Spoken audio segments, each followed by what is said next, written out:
La otra fuente de selección de los controles es a través de la selección de estos controles de la población general. Y el método consiste en ir de puerta en puerta, teniendo en cuenta la nómina de registros de votantes o registros de la población. Tiene ciertamente desventajas. Dentro de ellas tenemos el costo y el esfuerzo que demanda en términos de tiempo el obtener esta información. La otra desventaja es que con este tipo de personas, cuando uno va a buscarlas puerta por puerta, es más difícil establecer contacto eh, con ellos.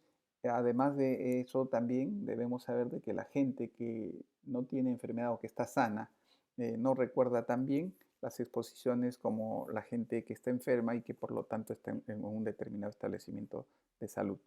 La ventaja es que son más comparables a los casos, ¿no? Esa es la ventaja. Entonces ya van viendo ustedes, dependiendo si seleccionamos de fuente hospitalaria y población general, tenemos ventajas y desventajas y va a ser ahí, de acuerdo a lo que, al momento en el cual nosotros estamos desarrollando la investigación, optaremos por una determinada fuente de los controles, pero tendremos que considerar las ventajas y las desventajas que tienen estas. La otra fuente son los grupos especiales, la otra fuente de grupos de controles. Y dentro de esos grupos especiales se refieren a las amistades, a los parientes o a los vecinos de los casos. Tienen desventajas ya que van a ser comparables a los casos. Por lo tanto, van a disminuirse los confusores fundamentalmente. Es más probable que sean más cooperativos y pueden ofrecer un grado de control sobre los factores de confusión, tales como el nivel socioeconómico, los factores ambientales, por ejemplo. La desventaja es que en ocasiones pueden ser muy similares a los casos y por lo tanto cuando analicemos los resultados podemos obtener una subvaloración del efecto de la exposición.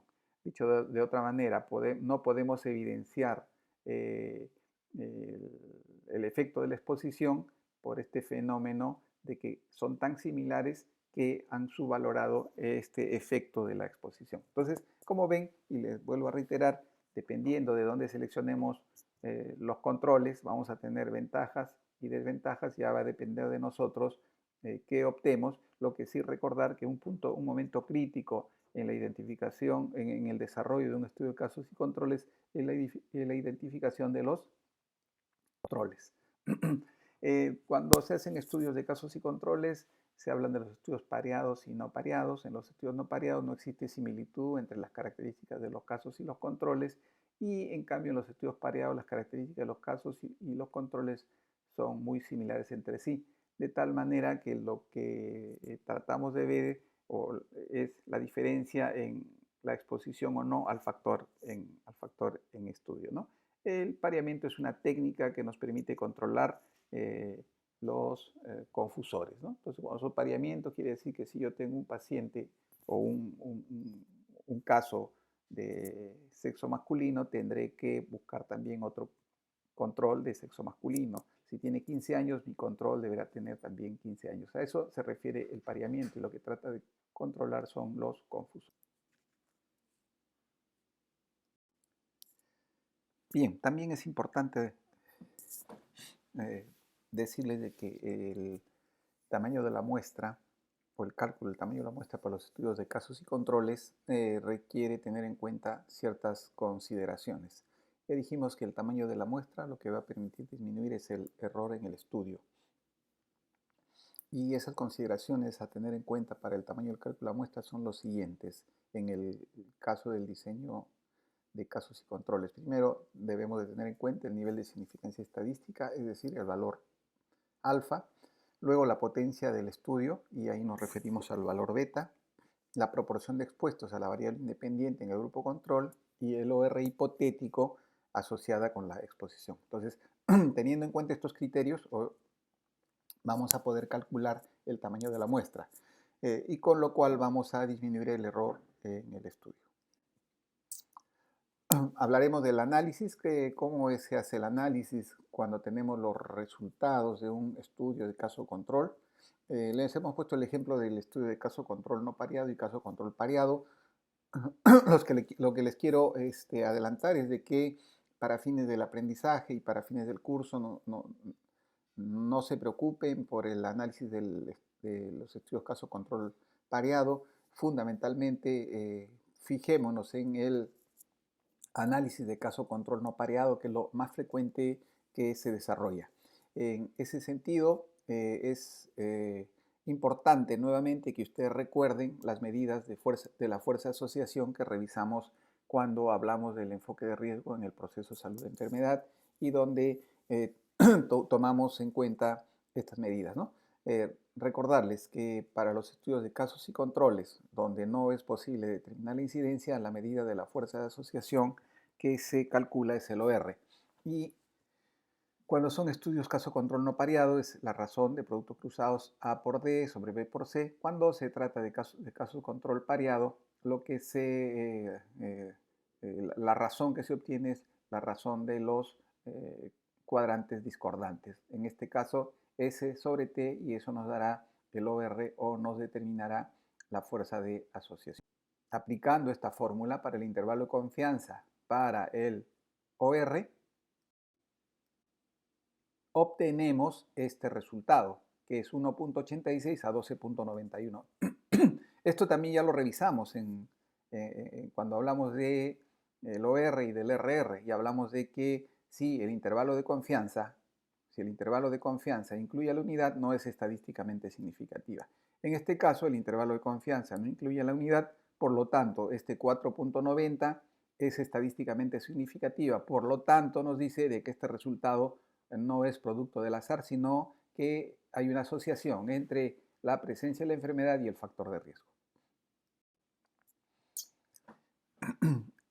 Bien, habiendo terminado el desarrollo del diseño de estudios de casos y controles, vamos a proceder con desarrollar los diseños de corte. Se denominan también estudios de seguimiento o de incidencia.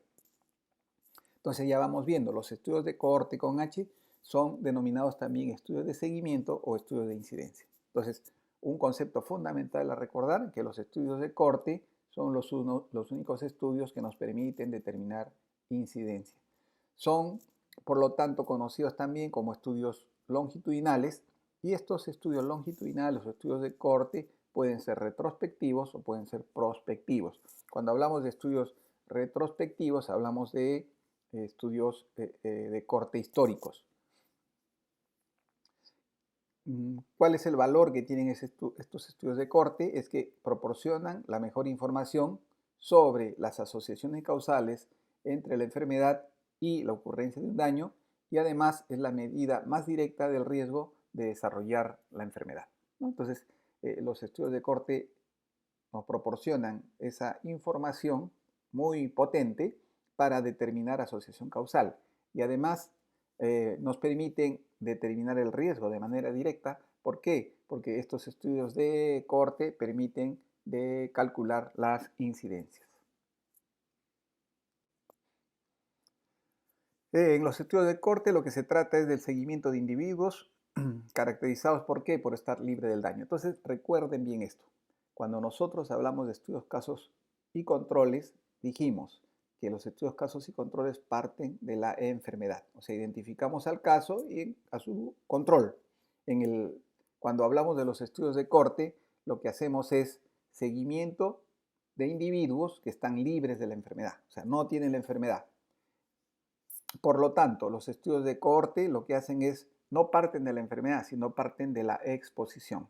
Parten de la exposición para ver qué, el efecto, o sea, la ocurrencia del daño.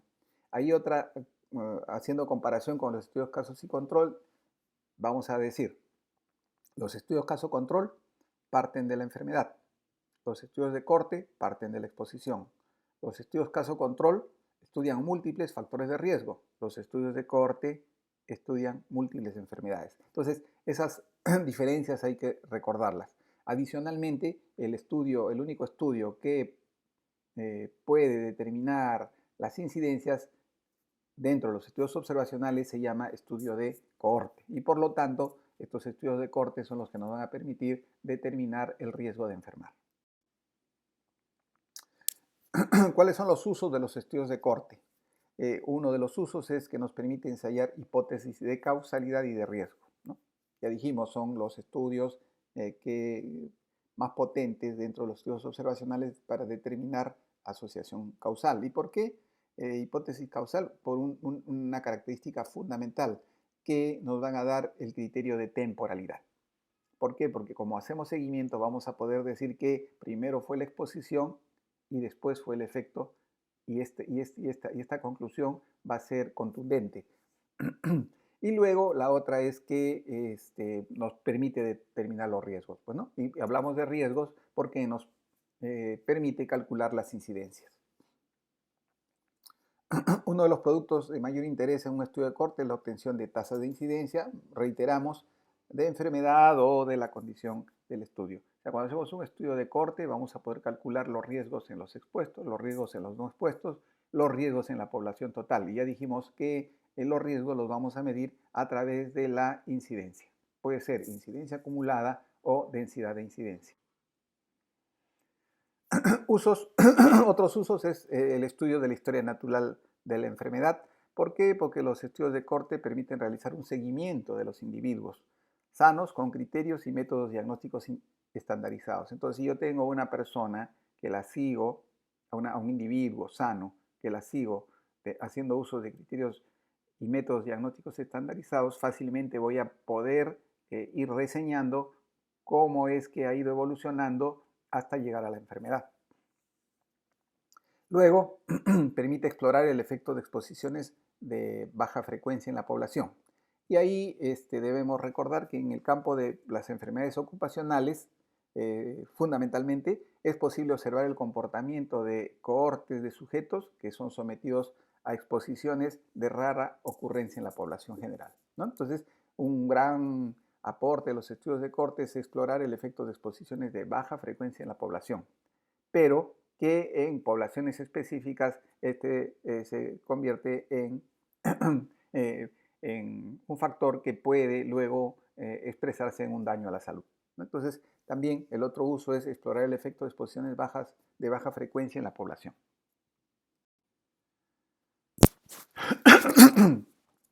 ¿Cómo es el diseño del estudio de cohorte?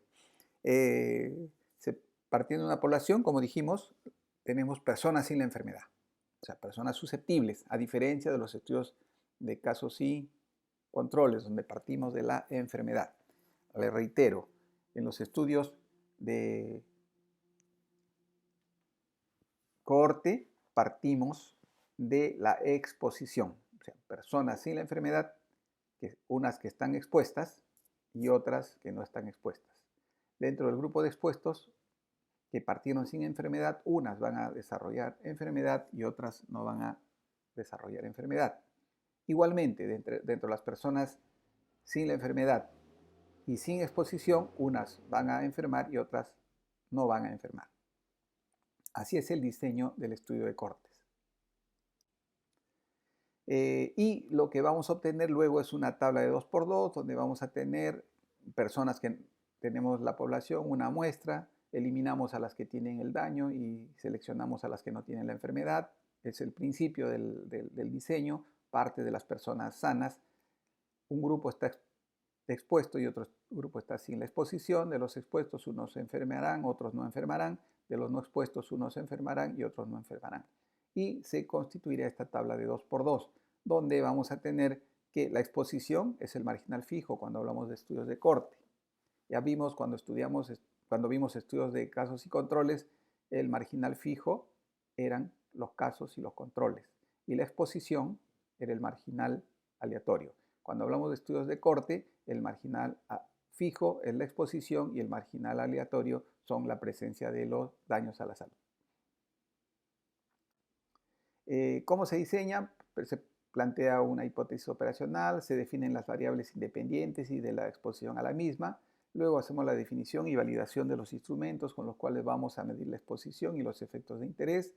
Luego aplicamos criterios de selección de la Corte que se va a- a comparar.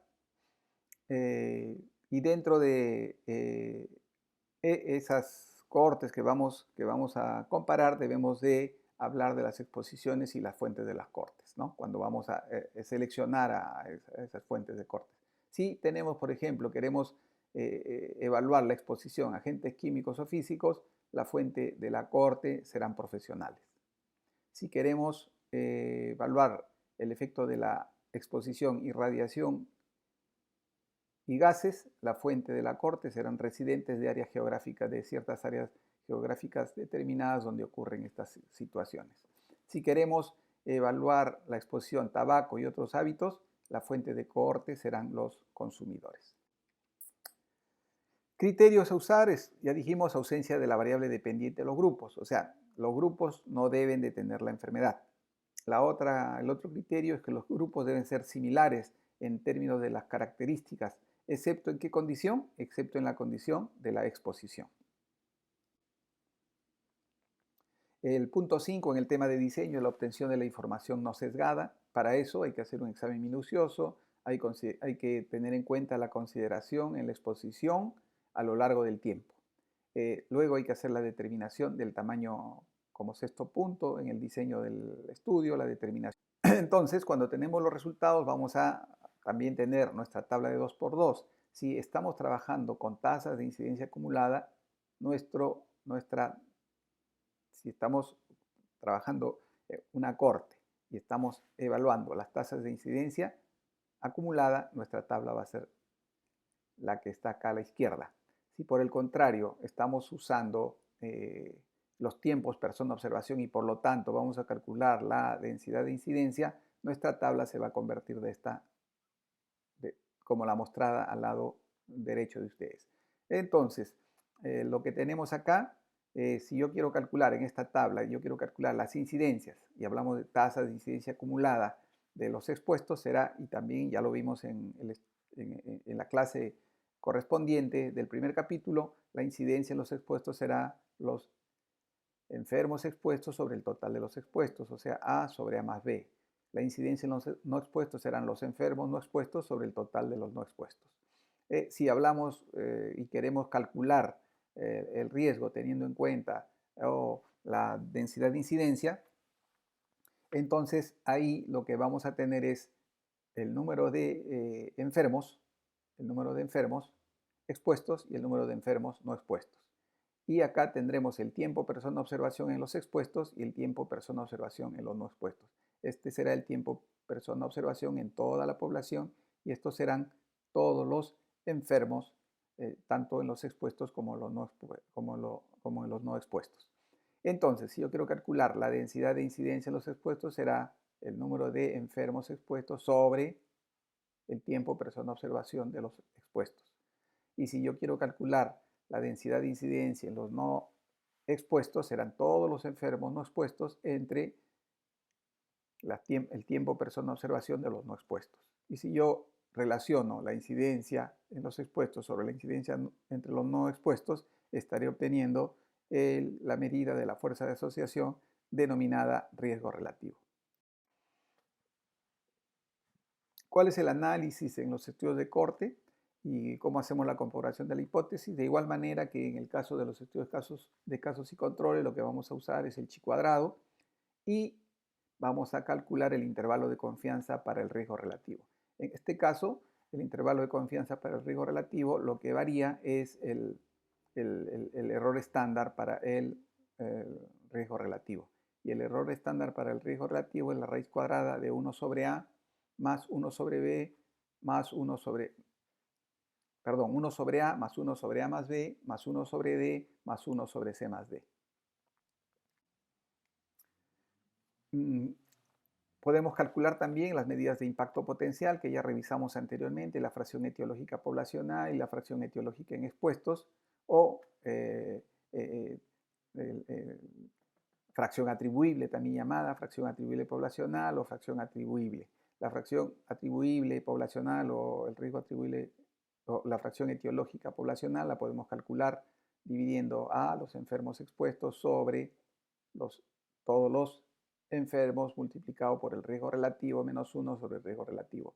Esto, si aplican la fórmula que les hemos enseñado de riesgo o de fracción atribuible poblacional, que es sinónimo de fracción etiológica poblacional, podemos calcular con la fórmula que les hemos mencionado, que es incidencia total menos la incidencia de los no expuestos sobre la incidencia entre los no expuestos. Igualmente, la fracción etiológica en expuestos o fracción atribuible a secas, podemos calcular la incidencia en expuestos menos la incidencia en no expuestos sobre la incidencia en no expuestos, multiplicado ambos por 100, ¿no? Entonces, también podemos calcular las medidas de impacto potencial en los estudios de casos, en los estudios de corte. Entonces, recapitulando, en los estudios de corte podemos calcular incidencia en expuestos, incidencia en no expuestos, incidencia total. Podemos calcular el riesgo relativo, que es la razón de incidencias, podemos calcular el riesgo atribuible, podemos calcular la fracción atribuible, que es sinónimo a fracción etiológica, podemos calcular la fracción atribuible poblacional o fracción etiológica poblacional, el riesgo atribuible poblacional también. Entonces, es importante que recuerden lo que hemos desarrollado anteriormente. ¿Cuáles son las ventajas y desventajas de los estudios de corte? Ya dijimos y volvemos a reiterar, la ventaja de los estudios de corte es de que es el único estudio donde podemos calcular de manera directa las tasas de incidencia. Adicionalmente, tiene menos sesgo que los estudios de casos y controles. Y ya dijimos, si podemos calcular las incidencias, podemos calcular el riesgo relativo, el riesgo atribuible, la fracción atribuible o fracción etiológica. Desventajas, se requiere de muestras numerosas. Son costosos y requieren un tiempo prolongado, ¿no? Entonces ya vamos viendo de que este tipo de estudios de corte vamos a usar para, y ya lo mencionamos, para exposiciones raras, cuando tenemos para exposiciones raras, a diferencia de los estudios de casos y controles que son útiles para enfermedades raras. Entonces, para enfermedades raras, por ejemplo, desarrollar un estudio de corte no sería adecuado. ¿Por qué? Porque nos va a llevar mucho tiempo y consecuentemente se va a incrementar los costos. Bien, ahora para hablar de la asignatura y de esta parte del capítulo 2. Nuevamente, les reitero, en la clase anterior les hemos dado una lectura complementaria del libro de Weige Holbonita que corresponde al capítulo 3. Complementen también esta parte de la clase con la lectura que les hemos indicado. Les agradezco su atención y ya nos estaremos viendo o nos estaremos comunicando en las próximas clases. Gracias.